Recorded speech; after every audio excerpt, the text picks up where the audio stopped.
aujourd'hui parmi mes amis et collègues dans cette 9e journée odontologique de Rouen. Et on va parler aujourd'hui de la carie précoce du jeune enfant, du dépistage à la prise en charge. Donc vous savez tous que la carie de la petite enfance, elle est très répandue.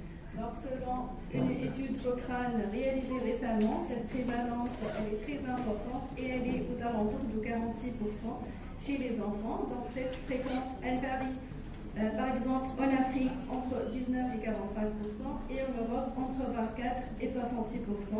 Selon une étude récente réalisée en Tunisie entre l'année 2020 et l'année 2021, cette prévalence, elle est aux alentours de 45% et qui constitue une fréquence assez élevée, assez importante de carie.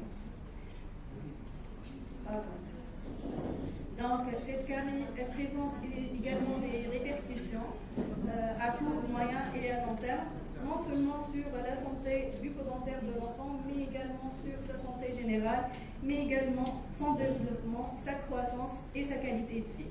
Donc, comment faire face à ce type de lésion carieuse et comment on peut la diagnostiquer? Donc, la carie de la petite enfance, elle est définie selon l'Académie américaine d'odontologie pédiatrique comme étant la présence d'au moins une lésion carieuse qui peut être cavillaire ou non, une dent absente et une dent obturée chez les enfants âgés de 71 ou moins, au moins, c'est-à-dire des enfants âgés de moins de 6 ans en âge préscolaire. Donc cette carie constitue aujourd'hui un problème de santé publique. C'est une forme assez spécifique, mais également très virulente, qu'on retrouve chez les nourrissons, mais également chez les enfants d'âge préscolaire. Donc cette carie apparaît très tôt dès l'éruption dentaire. On la retrouve tout d'abord au niveau des dents antérieures, surtout les incisives latérales, centrales et latérales maxillaires. Donc elle se développe au niveau des surfaces lisses des dents et va progresser rapidement et engendrer des complications qui peuvent être lourdes, que ce soit sur le plan local ou bien le plan général. Donc, compte tenu de son caractère infectieux, il est important de pouvoir tout d'abord la diagnostiquer de façon précoce, donc également de communiquer les bonnes pratiques afin de la prévenir et de savoir la prendre en charge en fonction de la sévérité de cette lésion. Donc, comment on peut diagnostiquer cette carie précoce? Donc, cette lésion présente un aspect clinique qui est assez particulier. Donc, elle va toucher les dents en fonction de leur séquence d'éruption. Donc, généralement, ce sont les incisives maxillaires qui sont les plus touchées. Ensuite, les molaires et le secteur incisif-canal inférieur, il est souvent épargné puisqu'il est protégé par la langue. Donc, qui m'a pour les dents permanentes, qui pour les dents temporaires, qui était la dent en éruption. Elle est dite dent immature et elle présente un émail qui est assez poreux et elle est susceptible aux lésions carieuses. Donc, ce sont des dents qui sont assez fragiles. Donc, cette maladie débute de façon soudaine. Donc, il dit que par exemple, d'un coup, il y a eu une destruction, un délabrement et elle progresse rapidement. Donc, au bout de 6 mois, elle a un délabrement très important, surtout au niveau des dents antérieures.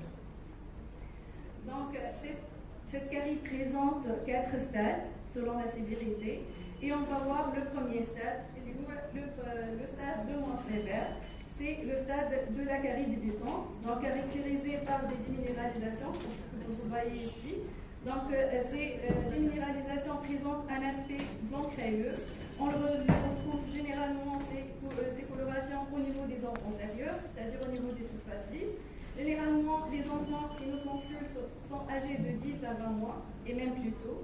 Et ces lésions, elles peuvent être réversibles. Donc, on passe au stade 2, qui est un stade plus sévère. On parle généralement, en ce stade, on parle de carie en nappe. Donc, il y a progression de processus de déminéralisation. Donc, il y a fracture de l'émail qui va laisser apparaître la dentine. Donc, ce sont des cavités de carie dentinaire de coloration jaune, brunâtre et même noirâtre. Généralement, elles ceinturent les pollets des dents antérieures. Donc, on passe au stade 3 qui est un stade plus sévère, donc qui est caractérisé par des destructions coronaires.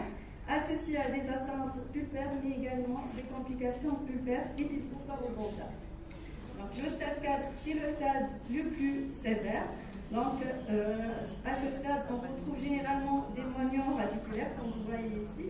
Donc, on a des fractures surtout au niveau des dents antérieures. Ces fractures, elles sont très importantes. Donc, les incisives sont souvent nécrosées, mais on peut retrouver aussi des complications pulpo-parodontales, type fistule ou la parodie. Donc, les enfants sont âgés généralement entre 30 et 48 mois. Et ces patients présentent vraiment une altération de l'état général. Donc, ils présentent généralement des difficultés d'alimentation et des troubles de sommeil dus aux douleurs donc occasionnées par les caries dentaires. Donc, le diagnostic différentiel, on peut le poser soit avec la mélogenèse imparfaite héréditaire, surtout en denture temporaire. Cette pathologie héréditaire, elle peut être frustre, donc elle peut passer pour une carie précoce de la petite enfance. Et la black stain qui est souvent confondue par les parents, moi je parle des médecins dentistes, avec la carie de la petite enfance. Souvent, ils restent la black stain une forme de carie. Donc, comment communiquer les bonnes pratiques afin de prévenir cette lésion? Donc, pour prévenir cette lésion, il faut les facteurs de risque. Quels sont les facteurs de risque? Il suffit d'ajouter les facteurs de risque, on peut prévenir cette forme de carie. Donc, le premier facteur de risque, le facteur de risque le plus répandu, c'est l'allaitement nocturne, que ce soit au biberon ou au sein. Donc, TAF vésicole lors du sommeil, donc le débit salivaire il va être diminué, le pouvoir tampon également, tout ce qui est pouvoir antibactérien de la salive va être diminué, donc les dents vont être fragiles et susceptibles à la destruction acide. Donc, l'escolnaf et les lactoses. Donc, le lait contient du lactose qui est peu cariogène et peu métabolisé par les bactéries. Il est constitué également de différents éléments qui sont nécessaires pour la croissance de l'enfant. Donc, mais aussi constitue des éléments qui permettent d'éviter la baisse de pH, mais une consommation très importante et répétée va entraîner une diminution du pH et va rendre les dents susceptibles à l'attaque acide. Donc, il faut faire attention à l'allaitement. Il est donc important que l'enfant ne dorme pas, surtout avec le biberon en bouche, juste après l'allaitement. Donc, il est très important de savoir que le lait maternel contient la plus forte concentration en lactose. Donc, contrairement à ce qu'on dit, le lait maternel il ne protège pas les dents contre les caries, mais au contraire, il peut entraîner ce type de lésion carieuse. Donc, selon l'Académie américaine d'odontologie pédiatrique, on doit arrêter l'allaitement à l'âge de 24 mois. Donc, l'allaitement, il doit être au biberon exclusif jusqu'à l'âge de 6 mois. Après l'âge de 6 mois, on doit commencer la diversification alimentaire et essayer de diminuer le nombre, la prise de biberon. Donc, concernant l'alimentation, donc, le sucre, c'est le facteur prédominant. Donc, tout ce qui est boisson sucrée, miel appliqué ou la sirop sur la tétine de l'enfant, ils sont contre-indiqués. Donc, tout ce qui est grignotage également, tout ce qui est sucré, il est à éviter surtout avant le coucher ou durant la nuit, puisqu'il va augmenter l'acidité au niveau de la bouche et augmenter le risque de développer des lésions carieuses. Donc, selon le guide de l'alimentation de la naissance à 3 ans et le programme national nutrition santé, il est déconseillé d'ajouter le sucre, que ce soit dans les yaourts ou les compotes des enfants. Donc, également, il faut limiter ou éviter tout court tout ce qui est sucré, ou des boissons sucrées ou la sirop. Donc, en dehors du lait maternel, l'eau de boisson, c'est la seule boisson à être autorisée à l'enfant. Donc, également, le miel, le chocolat doivent être également évités le plus possible. Donc, un autre facteur de risque très important, c'est la transmission et l'acquisition bactérienne. Donc, le risque d'atteinte carieuse chez les jeunes enfants qui présentent un taux très fort de streptocoque, il est 5 fois plus supérieur que chez les autres enfants. Donc, les bactéries cariogènes ne sont pas présentes à la naissance. C'est à travers l'alimentation ou les objets que les individus et les enfants vont constituer leur propre flore microbienne. Donc, on a deux types de transmission, la transmission horizontale et la transmission verticale.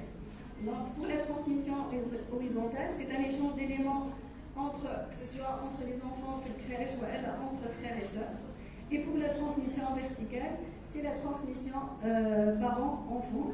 Et généralement, la maman, elle constitue un vrai réservoir de bactéries. Donc, pour éviter ce risque, on doit commencer la prévention même avant la naissance, c'est-à-dire durant la grossesse. Donc, une maman enceinte un examen dentaire, donc, afin d'identifier le risque carieux, d'éviter ou d'éliminer toute lésion active et bien sûr afin de rectifier les mauvaises habitudes alimentaires. Donc également l'application de chlorhexidine ou de fluorure vont diminuer la charge bactérienne chez la maman et bien sûr comme ça va diminuer le risque de transmission maman-enfant. Donc l'hygiène bucco-dentaire elle est très très importante également. Donc la mise en place des moyens d'hygiène bucco-dentaire doivent commencer très tôt, donc avec l'éruption de la première dent. Donc à l'âge de 6 mois, on peut commencer, même avant, on peut commencer le brossage des dents. Donc un autre élément très important, c'est les médicaments, mais c'est plutôt pour les patients qui présentent des pathologies assez chroniques. Donc il y a des médicaments pédiatriques qui contiennent beaucoup de sucre ou qui sont très acides. Donc, pour prévenir l'installation des lésions carieuses chez ces patients qui présentent donc, des pathologies chroniques, il faut brosser les dents après chaque prise médicamenteuse. Donc, on passe au dernier point qui est donc la prise en charge.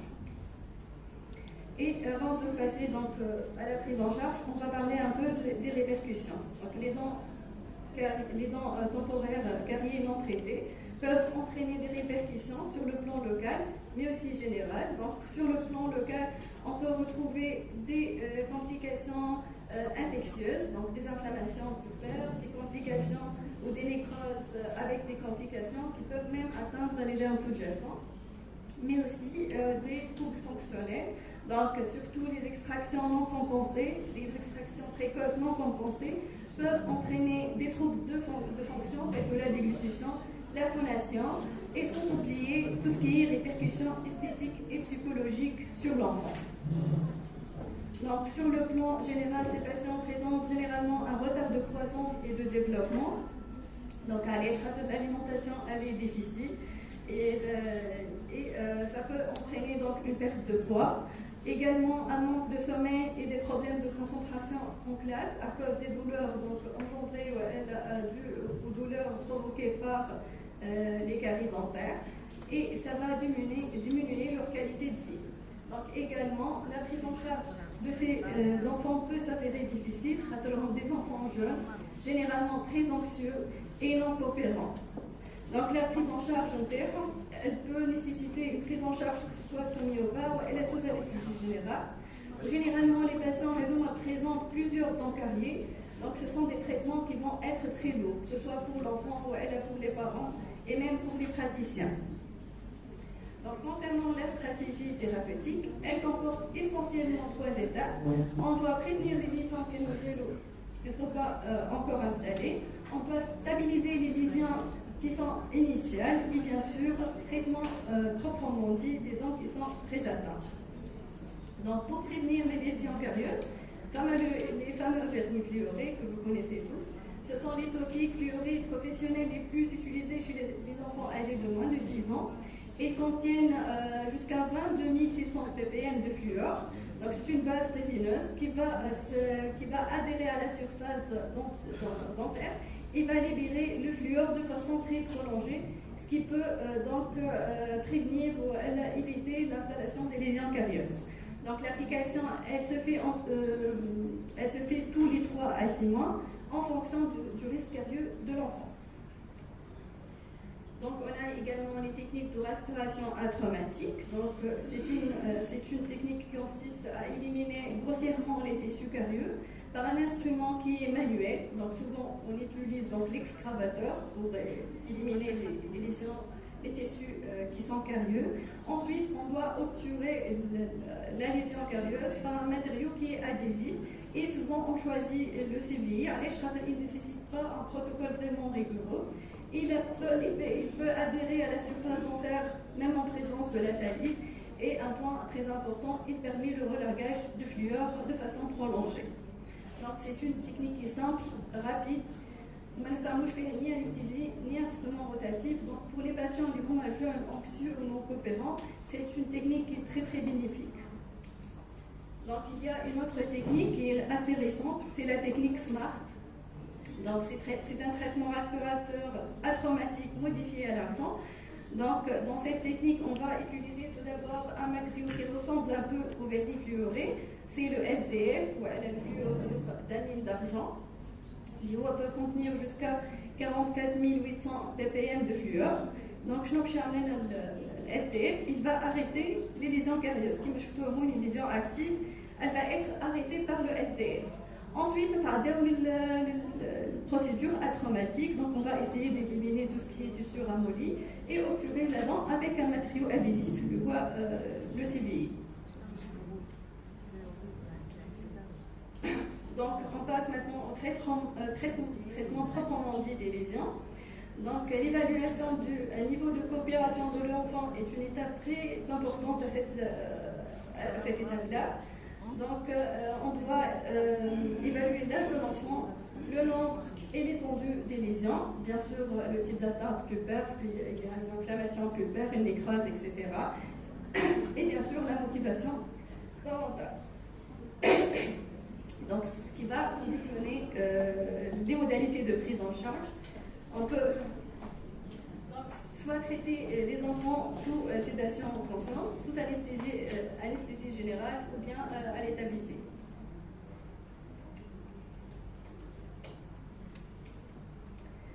Donc là, on va voir les traitements en fonction des atteintes. Donc pour les caries débutantes et les caries en nappe, tout d'abord, on va prescrire les fluor, que ce soit sous forme de bain de bouche qu'on va utiliser avec une compresse, donc pour éviter tout risque d'ingestion de fluor. Et bien sûr, on doit réaliser une anamnèse de comportement alimentaire, donner à l'enfant des conseils d'hygiène diététique et bien sûr commencer une hygiène bucco-dentaire stricte et rigoureuse. Donc pour les caries débutantes, on peut les arrêter par l'application de vernis fluoré. L'infiltration en résine, elle est très très efficace pour ces cas-là, donc comme l'icône. Et bien sûr, on peut utiliser le SDF ou le fluorodiamine d'argent. Donc pour les caries en nappe, on peut utiliser la technique ART, atraumatique, ou bien la technique SMART, liée à ART SDF. Et bien sûr, on peut réaliser parfois des obturations aussi non périonomères, donc conventionnelles. Donc pour les caries qui sont très importantes, le traitement va être en fonction de la coopération du patient, du degré de destruction coronaire, mais également de type d'atteinte pulpaire et de la présence de résorption radiculaire. Donc, généralement, pour ces patients-là, on réalise des restaurations coronaires associées à des traitements radiculaires. Donc, la plupart du temps, ce sera des pulpectomies, mais parfois, on est obligé donc d'extraire les dents et de réaliser des mainteneurs d'espace, que ce soit des PPA ou autres types de mainteneurs d'espace. Donc là, on va voir notre premier patient qui présente une carie de la petite enfance, qui est âgée de 4 ans, qui présente donc des caries sur toutes les dents antérieures, tout le secteur antérieur. Donc il présente une carie sur la 53, 52, 51, 61, 62 et 63. Donc ce patient présente également des caries au niveau des molaires temporaires. Donc pour ce patient, on a réalisé des reconstitutions coronaires antérieures pour les dents antérieures et des CPP, ce sont des coiffes pédodontiques préformées au niveau des molaires temporaires. Donc c'est un deuxième patient qui présente également une carie de la petite enfance, qui est âgé de 3 ans et demi, qui présente une carie sur toute la denture. Donc il présente 20 dents cariées. Donc pour ce patient, on a réalisé des pulpotomies et des pulpectomies en fonction de la vitalité et de la pathologie de chaque dent. On a réalisé ensuite des obturations canalaires des obturations coronaires à la résine composite au niveau antérieur et des CPP en nickel chrome au niveau postérieur. Donc voilà le résultat avant et après le traitement. Donc pour notre dernier patient, c'est un patient âgé de 5 ans qui présente des caries au niveau de la 84, la 85, donc la 64 à l'état de bout de racine et la 74 qui était absente. Donc pour ce patient, on a réalisé des traitements endodontiques au niveau de la 84 et la 85. Donc l'extraction du bout de racine de la 64 a été suivie par la pose d'un mainteneur d'espace unilatéral. Donc pour les dents traitées endodontiques, on a mis en place des coiffes pédodontiques en nickel chrome. Et pour les dents absentes, on a réalisé un mainteneur d'espace type PPA au niveau inférieur. Donc voici le résultat avant et après traitement. Donc pour conclure, la carie de la petite enfance n'est pas une fatalité et pourrait bien sûr être évitée si les messages de prévention étaient exprimés de façon cohérente et coordonnée. Donc un même message dispensé par les professionnels différents et plus efficaces. Donc surtout les pédiatres qui font partie des premiers acteurs rencontrant l'enfant au début de leur vie devraient donc pouvoir donner l'information adaptée à la santé bucco-dentaire de l'enfant et nous aider à prévenir donc ce type de lésions capillaires. Et merci pour votre attention.